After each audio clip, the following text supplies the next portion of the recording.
You know, I'm getting to a point that I am really, literally afraid to go to church.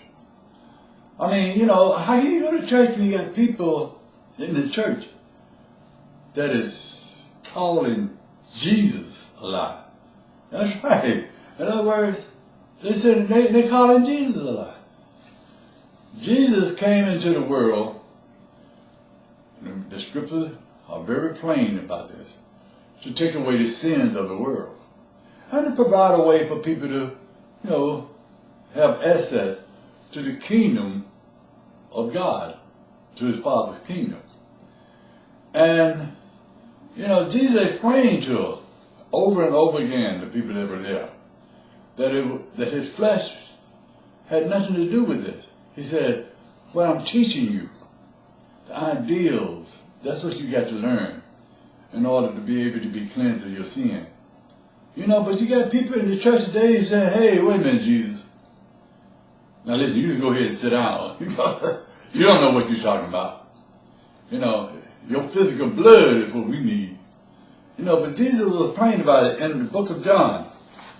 He said, you know, when he explained, he said, verily, verily, let's see, this is chapter 6, verse 47, verily, verily, I say unto you, he that believeth on me has everlasting life. I am the bread of life.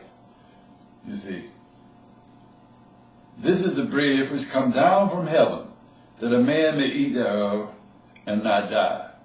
I am the living bread, Jesus said. But you see, over in the Jews, they knew Jesus in this, verse 61 of chapter 6, he said, 63 or 60 of chapter 6.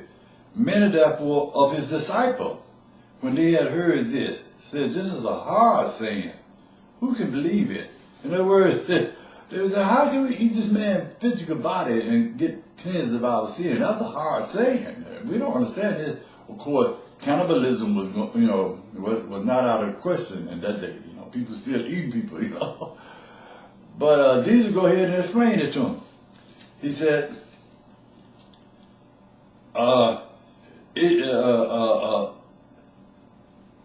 is the spirit that quickens. The flesh profits nothing. See, Jesus said plainly that the flesh profits nothing. My blood, which is flesh, profits nothing. You know, he say, the words that I speak unto you, the words that I speak unto you, they are spirit and they are life. So Jesus explained him plainly that it's the word that he speaks to the people that was life. Yet somebody said, oh, you shut up, Jesus. In church. That's why I'm afraid to go. You just be quiet, Jesus. You don't know what you're talking about. Tell it, Jesus, you don't know what you're talking about. We want your blood. You know, we tired of drinking this old wine. You come on back from heaven. Jesus looked down and said, what's that going on down there? Everybody sitting around with their cup, waiting on his blood. Jesus, man, I'm not coming. I'm not going to drink my physical blood. I tried to tell you when I was here that the words that I speak to you is what you need. And somebody said, oh, no, man, we need your blood. You don't know what you're talking about. We got to have that physical blood. We tired of drinking this wine, pretending it's your blood. Come on back. We need your blood. Jesus looked down. You know how people are. You got a lot of people sitting around with their little cups, waiting on Jesus' blood to come. But you got one person way over here, got a great big bucket. Jesus said, oh no. I didn't tell her anything, man.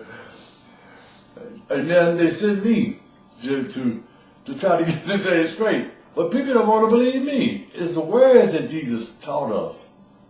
That's what had the power. And we've got to accept that.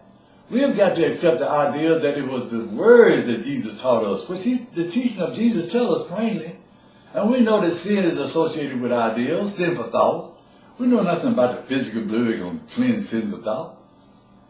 We have got to come away from superstition and focus on the truth about this thing if we're going to be in partnership with God. Now, we can pretend to go in church. I'm afraid to go in there because people are calling Jesus a lie. Oh, you lying, Jesus. You know, your blood. We need your physical blood, man, with the big tubes. But we have got to accept the fact that it was his words that constituted the type of blood that we got to have, not his physical blood. And once we get that idea accepted, once we accept that idea, then we can begin to focus on exactly what words that Jesus taught us that had the power to cleanse us of our sin. And we'll get to that next.